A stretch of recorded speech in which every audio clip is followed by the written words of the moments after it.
Bom dia a todos. É bom estarmos mais uma vez na casa do Senhor. Vamos até ao nosso texto.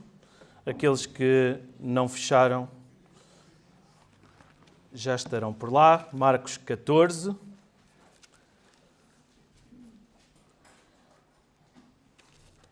E a verdade é que na continuação deste capítulo, se no fim de semana passado nós vimos que Jesus estava numa refeição, agora passamos para outra. Jesus passou muito tempo à mesa.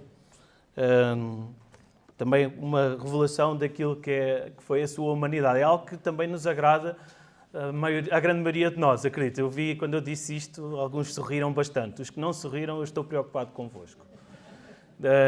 Eu, pessoalmente, como aqueles que me conhecem de uma forma mais próxima, sabem que eu gosto muito, muito de estar à mesa.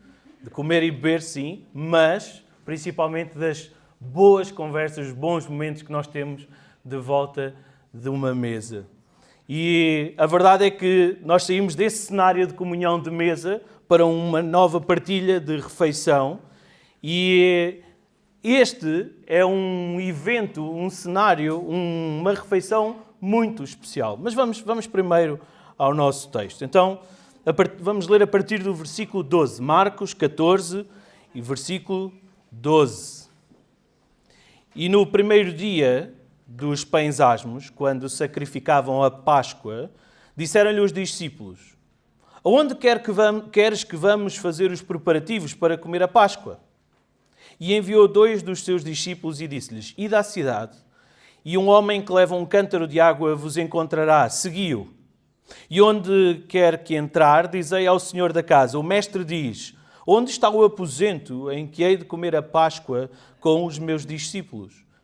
E ele vos mostrará um grande cenáculo, mobilado e preparado. Preparai ali. E saindo os seus discípulos, foram à cidade e acharam como lhes tinha dito e prepararam a Páscoa. E chegada à tarde, foi com os 12. E quando estavam assentados para comer, disse Jesus: em verdade vos digo que um de vós, que comigo come, há de trair-me. E eles começaram a entristecer-se e a dizer-lhe uns após o outro: porventura sou eu, Senhor? E outro: porventura sou eu, Senhor? Mas ele, respondendo, disse-lhes: é um dos 12 que mete comigo a mão no prato. Na verdade, o Filho do Homem vai, como dele está escrito, mas ai daquele homem por quem o Filho do Homem é traído. Bom seria para o tal homem não ter nascido. E comendo eles, tomou Jesus o pão e, abençoando-o, o partiu e deu-lhe e disse: tomai, comei, isto é o meu corpo. E tomando o cálice e dando graças, deu-lhe e todos beberam dele. E disse-lhes: isto é o meu sangue, o sangue do Novo Testamento que por muitos é derramado. Em verdade vos digo que não beberei mais do fruto da vide até aquele dia em que o beber de novo no reino de Deus. E tendo cantado o hino, saíram para o Monte das Oliveiras. Deixem-me fazer-vos uma pergunta, principalmente às nossas crianças. Qual é o evento, a festa mais especial que vocês mais desejam ter ao longo do ano? Então, diz Abi, não ouvi. O aniversário, boa, ok. O aniversário, toda a gente gosta de fazer anos, é isso? As crianças, toda a gente gosta de fazer anos? Ok, muito bem. E vocês gostam de organizar essas festas? Ou pelo menos ter ideias? O Cuca fez logo assim. Ou pelo menos ter ideias. Eu quero que a minha festa seja sobre... Sobre o quê? Ok, avançamos. E vocês acham que essa festa de aniversário, organizar essa festa de aniversário, que eu não acredito que sejam vocês a fazer, a organizar, vocês acham que isso dá muito ou pouco trabalho? Não ouvi? Então agradeçam aos vossos pais por organizar as festas de aniversário. Mas a verdade é que uma festa de aniversário dá muito trabalho. Ainda ontem nós fomos às compras e vimos uma senhora, coitadinha, que com certeza estaria a organizar uma festa de aniversário para uma filha e ela levava montes de presentes para dar às outras crianças. E eu e a Mónica ficámos a olhar para aquilo e dissemos: coitada, dá muito trabalho, dá muito trabalho. E sabem, esta refeição a que Jesus está prestes a ter, este encontro com os seus discípulos, também era uma refeição, uma festa que dava muito trabalho. Era uma festa muito especial, era a maior e mais importante festa celebrada pelos israelitas, era a festa da Páscoa. Era uma festa que celebra, que comemora um dos maiores feitos, uma das maiores maravilhas que Deus tinha operado no povo de Israel. Nesta festa da Páscoa, os judeus celebravam a grande libertação que Deus tinha dado ao povo da escravidão do Egito e que tinha sido realizada muitas gerações atrás. É a história que passa de pais para filhos e para os filhos dos seus filhos e que nunca seria possível esquecer. Tal era a grandiosidade. Deixem-me dar-vos uma breve lembrança desta história, do que é que isto era. Depois de José, o filho de Jacó, ter sido governador lá no Egito, o povo de Israel cresceu imenso. De tal maneira que eles eram mais do que os egípcios. E eles, como se acharam ameaçados, passaram a escravizar o povo. Deus teve compaixão pelo povo e escolheu um homem para o libertar. Talvez as nossas crianças saibam quem foi este homem. Quem foi? Moisés. Deus escolhe Moisés para libertar o povo. Só que Faraó tinha o coração tão endurecido que ele não deixou o povo sair. Provavelmente ele queria que os israelitas continuassem lá para lhe construir as pirâmides. A verdade é que a escravidão era de tal ordem e os trabalhos eram tão pesados que Deus quer mesmo libertar o seu povo e então traz pragas para o Egito. E a última das pragas implicava que um anjo de morte, o destruidor, passasse numa determinada noite por toda a terra do Egito e matasse todos os primogênitos. Fossem homens, fossem animais. Todos os mais velhos, os filhos mais velhos. Então o que acontece? Faraó é avisado em relação a isto e não deixa que o povo saia e na noite determinada, por volta da meia-noite, o anjo passa e mata os primogênitos. No entanto, os filhos de Israel, porque Deus distinguia-os dos outros, foram poupados. E foram poupados porquê? Porque Deus deu-lhes uma ordem. Vocês vão matar um cordeiro para a vossa família. E se for demasiado grande para a vossa família, chamem os vizinhos para comer com vocês. E com o sangue desse cordeiro, vocês vão passar o sangue desse cordeiro nas portas. E isso será o sinal para quando o anjo passar, ele não vai matar ninguém, não vos vai inquietar, porque vocês estarão dentro de casa, comendo o cordeiro, partilhando entre vocês, vestidos e calçados, de cajado na mão e prontos para sair.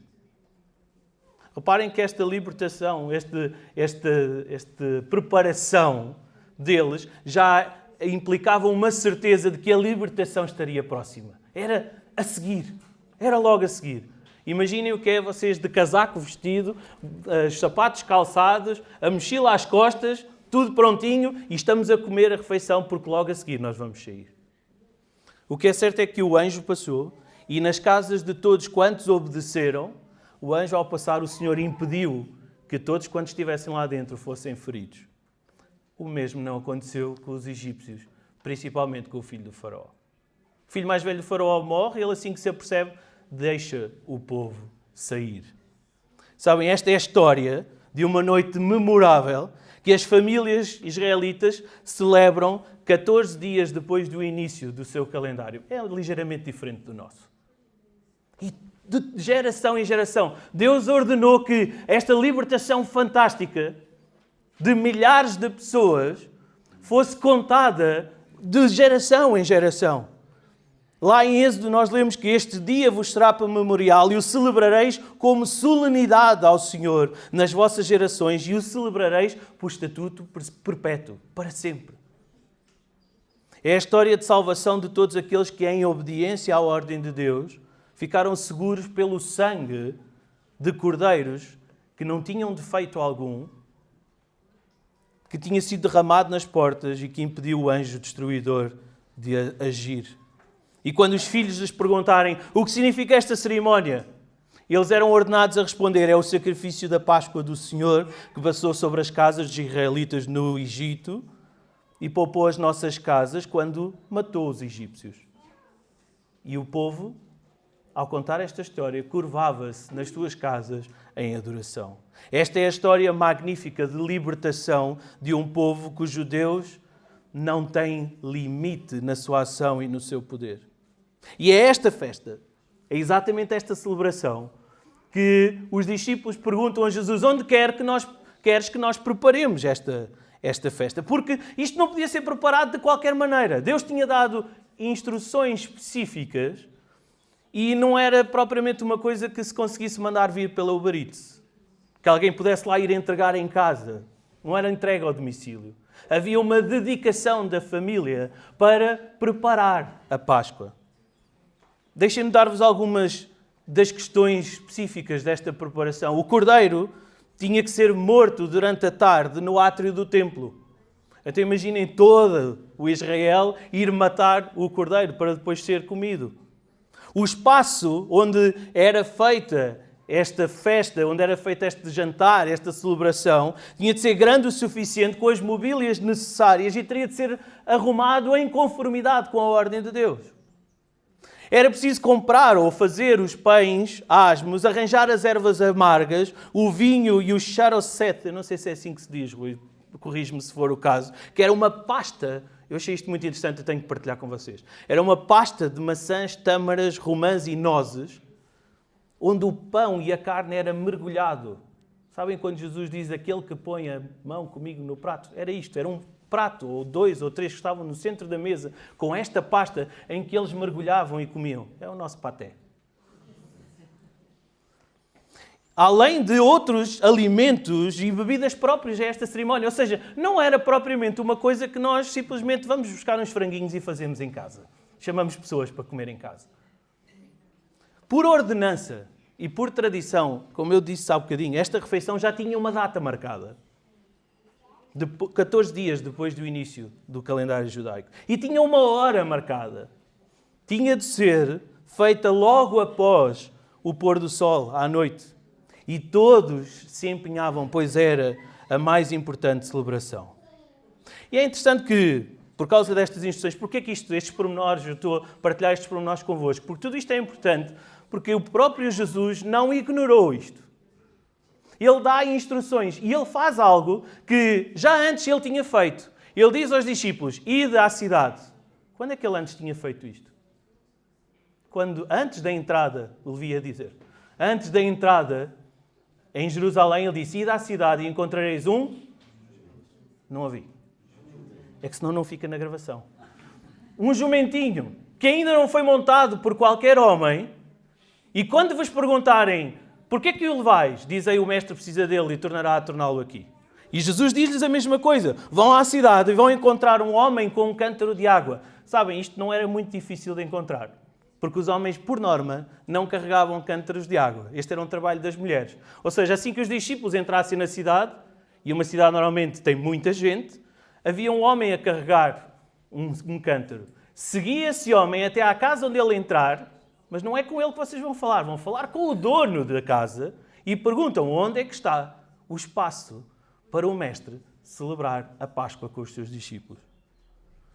Pedia ao dono da casa o espaço mobilado e pronto. Reparem que não era um espaço qualquer.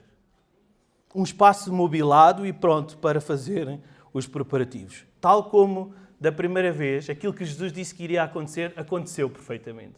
Mas nós precisamos de parar aqui um momento. Deixem-me fazer-vos uma pergunta. Não vos dá a sensação que Jesus já tem tudo preparado para esta festa? Os discípulos perguntam-lhe: onde é que tu queres que nós preparemos a Páscoa? E dá a sensação que Jesus já tem tudo preparado para este encontro especial com aqueles 12 homens. Este vai ser um momento de comunhão apenas com os seus mais próximos, a sua família mais próxima. Jesus e os 12. E Jesus já tem tudo preparado. Sabem, lá desde o Éden, lá desde o princípio, Deus já tem tudo preparado para se encontrar com o homem. Pela virada da tarde, Deus vinha ter com o homem para ter comunhão com ele, para se encontrar com ele. Mas a determinado dia, o homem não estava preparado para se encontrar com Deus. Adão e Eva, por causa do seu pecado, tiveram que fazer aventais e cobrir-se porque se acharam nus. Tiveram que se preparar para se encontrar com o seu Deus. Mas Deus chama-os a si porque quer estar com eles. Deus estava preparado para se encontrar com o homem e chama-os a si. Quando Deus te chama a si, será que tu estás preparado para te encontrar com Ele? Repara que mesmo os 12 não estavam assim tão preparados para este encontro, para esta festa, para esta refeição especial com Jesus.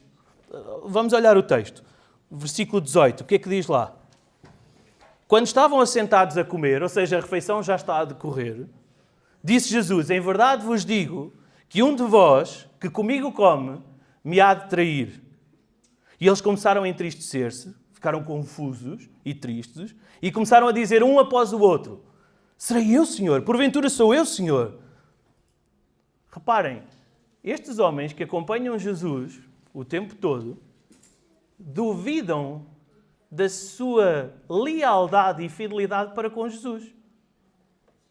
Se no texto anterior, que nós vimos na semana passada, percebemos a existência de traidores até no meio dos adoradores e dos espectadores, aqui Jesus confirma a existência desses mesmos traidores. E a reação de todos eles foi, sou eu? Será que sou eu? Ou se calhar alguns devem ter dito, aliás, deixem-me refazer, poderiam alguns ter dito assim, de certeza que é João ou Tiago, lá os filhos do trovão, que eles têm a mania que são grandes e que querem ser os maiores. Ou se calhar outro disse, poderia dizer, não disse, poderia dizer, se calhar é Pedro, ele abre a boca cedo demais antes de pensar. Ou se calhar é Filipe, que na altura da multiplicação dos pães duvidou que Jesus fosse capaz de... Mas eles não disseram nada disto. Reparem, estes homens perguntam, sou eu, Senhor? Porventura sou eu? Jesus os chama a um exame pessoal, a uma preparação individual. Há uns domingos atrás, antes de tomarmos a ceia, nós meditámos que Jesus leva, neste momento, os discípulos a fazer algo que Paulo, mais tarde, vem a aconselhar aos coríntios a fazer. Examine-se, pois, o homem a si mesmo e coma deste pão e beba deste cálice, porque o que come e bebe indignamente, come e bebe para a sua própria condenação, não discernindo o corpo do Senhor. Neste momento de celebração, na festa mais importante para eles, que lhes trazia à memória a salvação de Deus para Israel, os discípulos ficam tristes, confusos, porque duvidam da sua lealdade e da sua fidelidade para com aquele a quem tinham visto fazer tantas maravilhas, agir com autoridade sobre tudo, sobre todos, e até mesmo a ser confirmado dos céus. Eles questionavam-se se seriam dignos de estar ali, porque um deles que partilhava com ele aquela refeição, exclusiva da família próxima, o iria trair. Estar à mesa é sinal de genuína amizade, genuína comunhão, proximidade. Tu, quando chamas alguém para jantar na tua casa, é porque tu desejas ter essa pessoa em tua casa. É porque tu queres ter comunhão com essa casa, com essa casa, com as pessoas, com a família dessa casa. A reflexão pessoal de quem eu sou e de como eu me apresento perante o Senhor, que é santo, é algo que é importante demais para ser tomado de forma leviana, de forma leve. O Espírito Santo constrange-nos a pensarmos na forma como no nosso dia nós ofendemos o nosso Deus ou glorificamos o nosso Deus. Nos teus encontros mais íntimos com o Senhor, tu deves confessar-lhe o teu pecado, pedir-lhe perdão e pedir ajuda para que o Senhor te ajude a perseguires a sua glória. Para os nossos mais pequenos, quando vocês fazem uma asneira, quando vocês fazem alguma coisa errada, estão a ouvir-me? Quando vocês fazem alguma coisa errada, que os vossos pais chamam a atenção, a mãe ou o pai diz, não devias ter feito isso é errado, às vezes até vos põem de castigo, certo? Sim ou não? Sim ou não? Só a Abi é que fica de castigo nesta casa. Sabes, deixa-me dizer-te uma coisa. Quando eles te chamam a atenção e te colocam de castigo, porque tu desobedeceste, por exemplo, tu não estás só a deixar o teu pai e a tua mãe triste. Tu estás a ofender a Deus que te criou. E é por isso que tu deves, com a ajuda do pai e da mãe, pedir perdão ao Senhor, porque tu estás a ofender aquele que te criou e que te dá tudo aquilo que tu tens. Para todos nós, o pecado leva-nos a cairmos e a ofendermos a Deus constantemente. Leva-nos até a duvidar de Deus. Leva-nos a falhar, a cair. Leva-nos a ficarmos tristes. E isso não deve ser desconsiderado. Deus, quer se relacionar connosco. Ele quer se relacionar connosco, quer se relacionar comigo, quer se relacionar contigo. E é por isso que Jesus, o seu Filho amado, ele veio a este mundo para morrer em meu lugar, no teu lugar, e libertar-nos da escravidão do pecado. Esse é o propósito. Esta é a salvação preciosa e tão importante e memorável que o próprio Jesus nos ajuda a recordar. E como é que ele faz isso? Mais uma vez, através de uma refeição. O texto diz que, no versículo 22, comendo eles, ou enquanto comiam, tomou Jesus o pão. Deixem-me, para compreendermos melhor o que isto quer dizer, deixem-me dar-vos uma versão muito, muito resumida do que era a ceia pascal. Eu listei 8 passos e vou dizer-vos muito rapidamente. Em primeiro lugar, eles abriam o cerimonial, a cerimónia, bebendo um cálice de vinho tinto misturado com água, como um símbolo de gratidão. Depois faziam uma lavagem cerimonial das mãos como símbolo de necessidade de comunhão espiritual e limpeza moral. Em terceiro lugar, eles comiam as ervas amargas, como símbolo da escravidão lá no Egito. De seguida, eles bebiam um segundo cálice de vinho. Nesta altura, quando eles bebiam este cálice de vinho, o chefe da casa recordava e contava a história e explicava o significado da Páscoa. Depois eles cantavam o Hallel, que é o Salmo 113 e 114, ou melhor, o início do Hallel, em que louvavam e adoravam o Senhor com a recordação do Êxodo. Por economia de tempo nós não vamos lá, mas desafio-vos em casa. Nesses 2 textos nós vemos a forma específica, particular, como os israelitas adoravam e agradeciam ao Senhor pela libertação. Depois, o chefe da casa distribuía então os pedaços do cordeiro assado como pão sem fermento, o pão asmo. E de seguida bebia um terceiro cálice de vinho, chamado também o cálice da bênção. Por último, no final da refeição, e como nós vemos no final do nosso texto, eles cantavam o restante do Hallel. Salmo 115 a 118. No meio de todo este cerimonial, reparem, havia uma sequência, não é? É como nos casamentos. Primeiro vamos às entradas, depois comemos a sopa, que eles comem, depois... Aqui era igual. Havia todo uma prescrição a ser feita.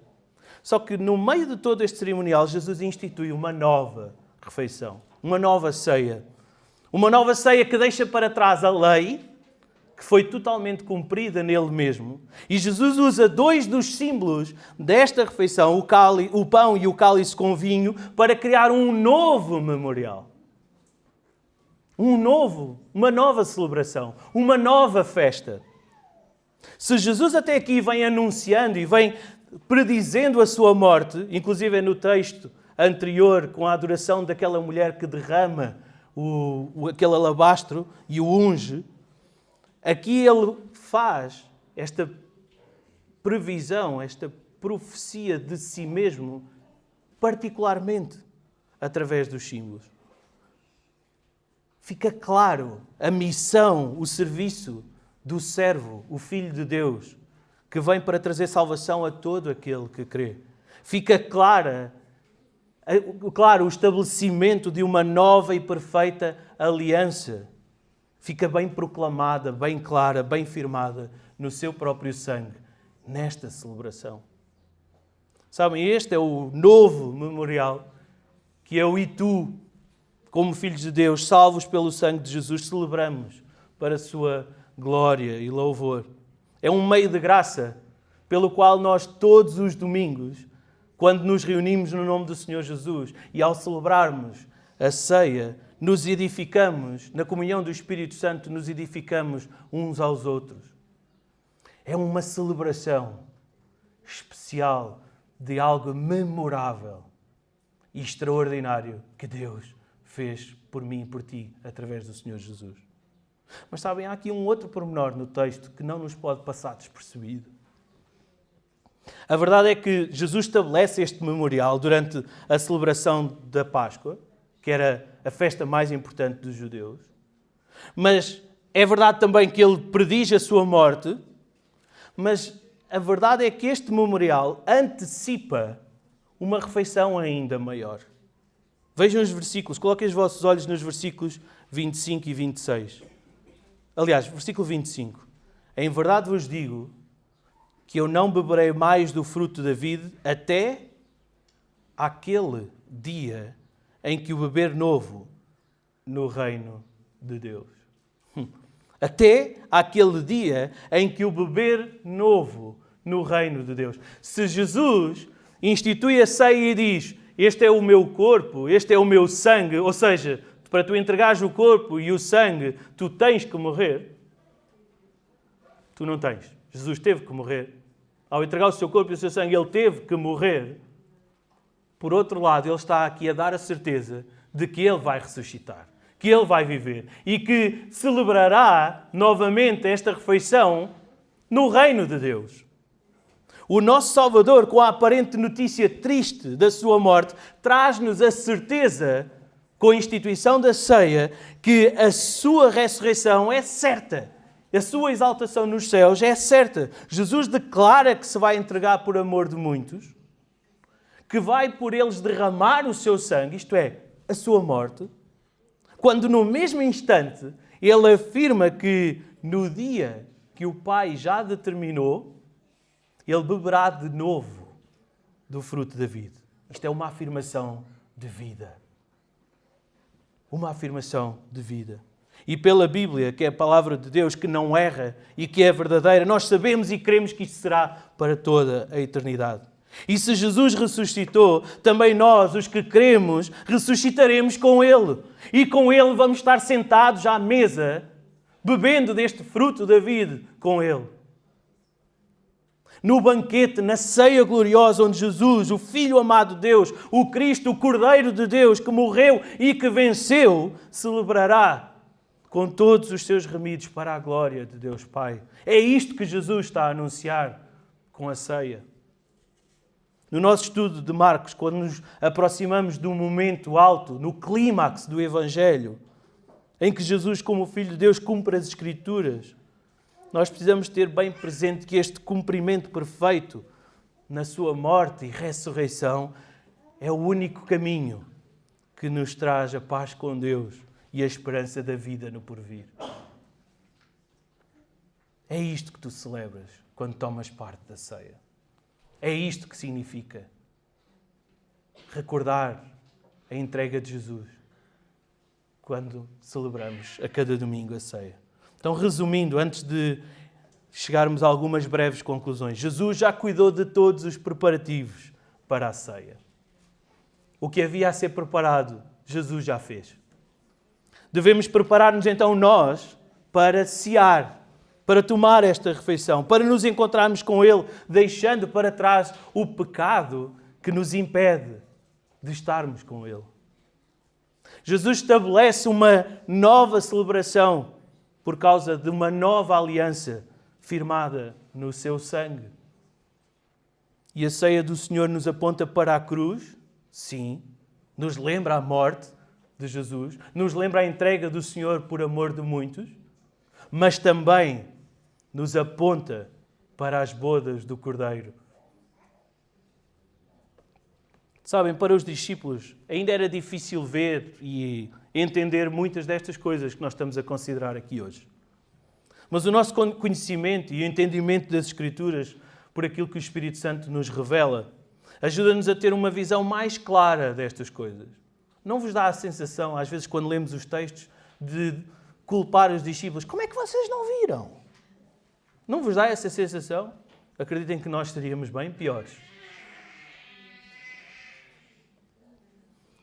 Mas por termos esta visão mais clara, mais definida, mais nítida daquilo que foi a obra do Senhor Jesus, a sua missão aqui, nós podemos dizer que há uma certa beleza no momento em que Deus determina que a morte de Jesus irá acontecer na cruz. Há uma certa beleza nestas coisas. Reparem, Jesus morre na altura da celebração da Páscoa, da libertação do povo de Israel. O ponto alto da vida de um judeu. Jesus é crucificado na altura, na hora em que os cordeiros pascais eram imolados para serem oferecidos. Cordeiros esses que eram a figura do sacrifício último que Deus iria oferecer pelo pecado do homem, o seu próprio Filho, Jesus. É mais uma confirmação de que Jesus, o Filho de Deus, é o Cordeiro de Deus que tira o pecado do mundo. Este é o objetivo, é o propósito da morte de Cristo, da sua entrega. Que Ele é o sacrifício redentor que nos traz não para a velha aliança, mas para uma nova aliança de paz com Deus. E todos quantos desejam receber o benefício eterno de ver o seu pecado expiado plenamente por Cristo, precisam alimentar-se dele, reconhecendo-o como seu único e verdadeiro Salvador. Sabem, Jesus institui esta ceia para os seus verdadeiros discípulos, para os remidos pelo seu sangue. É por isso que nem todos os que aqui estamos hoje podemos participar destes símbolos. As nossas crianças não participam nestes símbolos. E porquê? Porque aqueles que participam e são chamados, todos são chamados, na verdade, a participar à mesa. Mas só participam à mesa aqueles que realmente têm um motivo para participar. Aqueles que, pela fé, reconhecem Jesus como Salvador e se identificam com Ele, quer na sua morte, quer na sua ressurreição. E isso é concretizado no batismo. São aqueles que, por mandamento seu, descem às águas do batismo e reconhecem Jesus como o seu Salvador, morrem com Cristo, mas ressuscitam simbolicamente com Cristo. Aqui em Pardelhó, todos os domingos, Deus nos chama a encontrar-se com Ele na ceia do Senhor. Não é um momento mais alto do nosso culto. É mais um momento do nosso culto em que Deus está a querer encontrar-se contigo. E se a mesa é um lugar de celebração, se é um lugar de festa, não faz sentido tu tomares parte da mesa do Senhor e dos seus símbolos se tu não te identificaste com Cristo. Se Cristo não é o teu Salvador, não faz sentido tu participares desta mesa, desta festa. Mas se tu já te identificaste com Cristo, tu tens um motivo muito alegre para celebrar. Sabem, o momento da ceia, tradicionalmente, e espero que não me compreendam mal, parece um momento de luto. Porque realmente nós estamos a celebrar a morte de um homem. Faz algum sentido. Do homem perfeito. Mas, na verdade, este é um momento de celebração. Este é um momento de festa.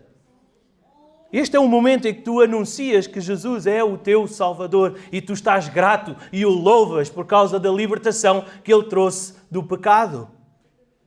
E que ninguém te poderá tirar da sua forte mão. Tu és salvo, tu és um filho de Deus, tu foste liberto da escravidão do pecado. Por isso tu celebras a ceia com gratidão e louvor no teu coração. É por isso que a cada domingo, quando tu vens para a casa de Deus, o teu desejo deve ser participar nesta festa.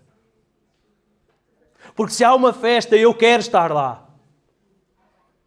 O teu desejo é estares à mesa com os teus irmãos e com o teu Senhor. E por isso tu deves preparar-te para estar à mesa com os teus irmãos e com o teu Senhor. É o momento ideal para o teu exame, para o derramar do teu coração na presença do teu Senhor, para confessares, para te mostrares grato, humilde e alegre. Por muito que tu possas passar na tua vida problemas, provações, dúvidas, falta de fé, cada um sabe as dificuldades e as lutas que enfrenta. Não deixes que nada se torne maior do que o teu desejo de celebrares à mesa, no nome de Jesus, o que Ele fez por ti. Por muito que tu possas passar, não deixes que nada se torne maior do que o teu desejo de celebrares à mesa, no nome de Jesus, o que Ele fez por ti.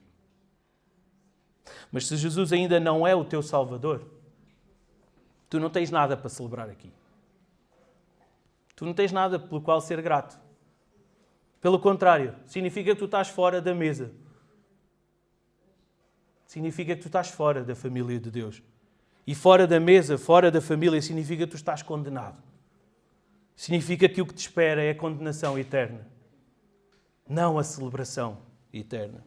Significa que o teu pecado ainda te afasta de Deus e faz de ti um traidor. E à pergunta, sou eu o traidor, Senhor? Jesus responderá, sim, és tu. És tu que estás longe e ainda não tens a minha alegria em ti. És tu que ainda és meu inimigo. És tu que naquele dia não estarás comigo à mesa, mas eu posso e quero salvar-te. É isso que Jesus te quer dizer. Ao ouvires a minha voz, não endureças o teu coração. Vem, aceita o meu convite para cear. Aceita o meu convite para te sentares à mesa. É possível tu teres este encontro com Jesus porque Ele já preparou tudo para se encontrar contigo.